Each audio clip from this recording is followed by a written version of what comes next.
Coba kalau dulu saat berkuasa, Demokrat berpolitik dengan manis, kader-kader partainya benar-benar menjunjung tinggi jargon katakan tidak pada korupsi sebagai jargon andalanya, pasti kini mampu mengokohkan kader konsolidasi dan simpatisan militannya.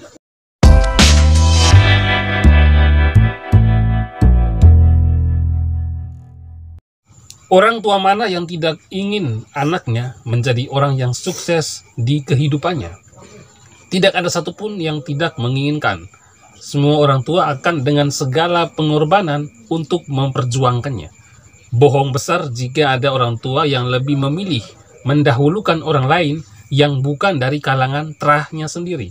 Apalagi jabatan untuk sekelas presiden atau wakil presiden. Ada dua terah, Partai Merah dan Biru saat ini, di mana rajanya mencoba untuk menawarkan kepada masyarakat untuk didukung dan dipilih menjadi presiden. Sebut saja ada Partai Demokrat dan PDI Perjuangan. Demokrat dengan ketua umumnya yang berewokan, lucu dan unyu-unyu, tergopoh-gopoh dan setengah tanpa diri meskipun terseok-seok karena cara berpolitiknya menyerang kasar tanpa data. Meskipun calon yang digadang-gadang sampai saat ini belum menunjukkan kualitas kemampuan memimpin sebagai jaminannya. Cara berpolitik menyerang dengan kasar tanpa data ini seperti berbau-bau dalam tanda kutip kebaperan keturunan.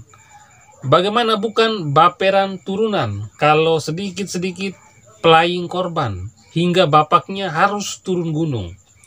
Entah gunung apa, selama ini yang terlihat dari sosok bapaknya hanya baperan dan merasa prihatin. Terlebih sejak Demokrat terjerembab dalam kasus korupsi atlet Hambalang hingga masa pemilihnya banyak yang beralih ke partai lain. Demokrat ini ngebet buat kembali berkuasa tanpa melihat berapa persentase suara yang dimasukkan di parlemen. Hanya berkoalisi dengan PKS dan Nasdem lah Demokrat bisa bertemu dengan dua partai itu untuk mengajukan si lucu unyu untuk menjadi capres.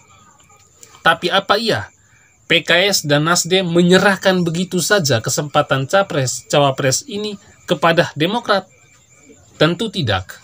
Partai yang berkoalisi dengan Demokrat pun akan berpikir 1000 kali dan tidak mau kalah pilpres hanya karena mengajukan jagoannya Demokrat.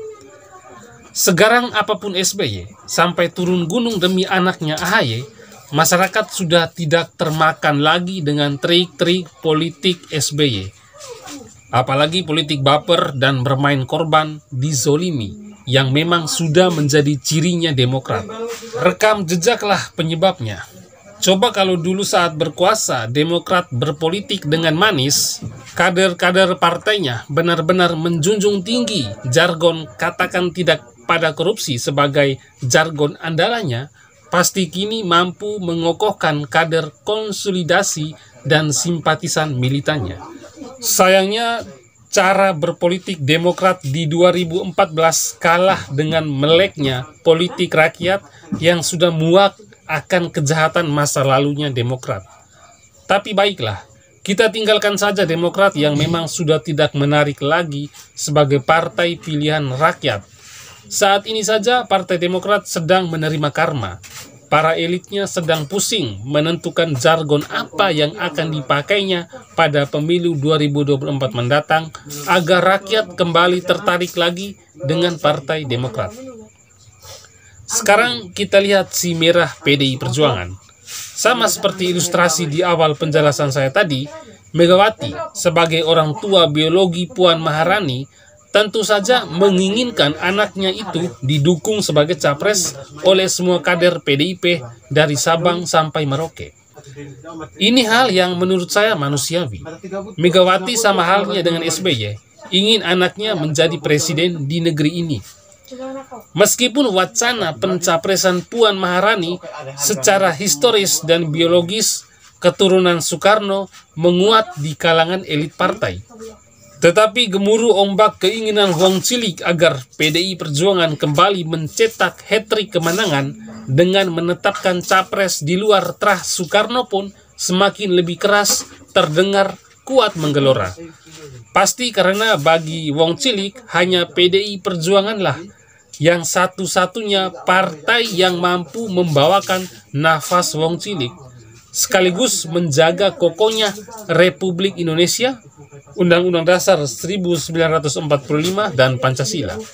Jika PDI Perjuangan masih sebagai partainya Wong Cilik, tentu saja tidak akan membuka telinga keinginan arus bawah penetapan capres. Dan Megawati tidak akan menginginkannya menetapkan Puan Maharani sebagai capres dengan resiko kekalahan lebih besar. Karena semilitan-militannya kader-kader PDIP, jika apa yang diharapkan tidak sesuai dengan keinginan akar rumput yang telah menjadi karpet merah bagi elit-elit PDIP, tentu saja bisa terjadi kemungkinan buruk terhadap pilihan Megawati. Seperti yang kita rasakan dan kita lihat, nuansa suara dukungan Wong Cilik semakin meningkat pada sosok Ganjar Pranowo, bukan Puan Maharani. Dan hingga saat ini, elektabilitas Ganjar Pranowo masih tertinggi di antara beberapa capres yang lain. Dan secara kasat mata terbaca bahwa pencapresan Puan Maharani dihembuskan hanya oleh elit-elit di ring 1 DPP PDIP sendiri, yang malah seolah-olah atau seakan-akan ada perpecahan dalam tubuh PDIP. AHY dan Puan setali tiga uang. Si AHY hingga saat ini sangat tergantung dari lobi-lobi bapaknya SBY ke partai lain yang mau diajak bertanya dan mendukung pencapresan AHY.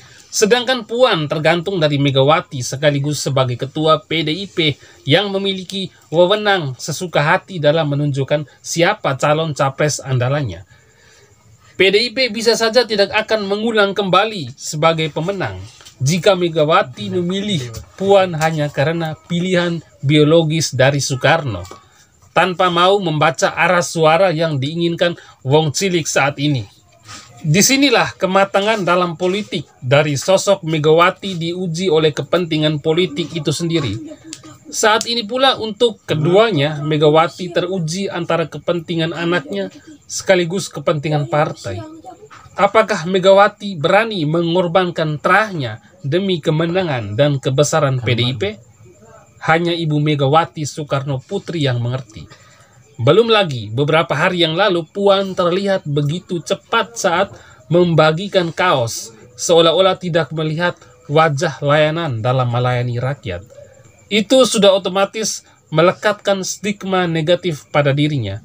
Andai saja saat ini Puan sudah benar-benar capres dari PDIP, momen cemberutnya Puan bisa digunakan oleh lawan politik untuk menjatuhkan Puan Maharani dan sekaligus mengalahkan Puan Maharani.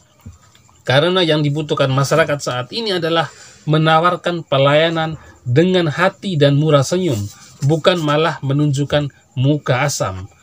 Yang pasti sebagai partai yang sudah banyak makan pedas asinnya politik Indonesia, PDIP memiliki strategi yang memang saat ini tidak mudah dibaca oleh lawan-lawan politiknya. Dan baru pada detik-detik akhirlah kita semua dibuat terengah-engah, dibuat tak percaya dengan politik yang dipakai banteng moncong putih itu untuk menyeruduk lawan-lawannya. Artinya masih besar kemungkinan Ganjar Pranowo diusung oleh PDIP sebagai capres 2024. Lalu, bagaimana pendapat pemirsa Kanal Timur? Silakan tulis pendapat kalian di kolom komentar dan sampai jumpa di episode Kanal Timur berikutnya.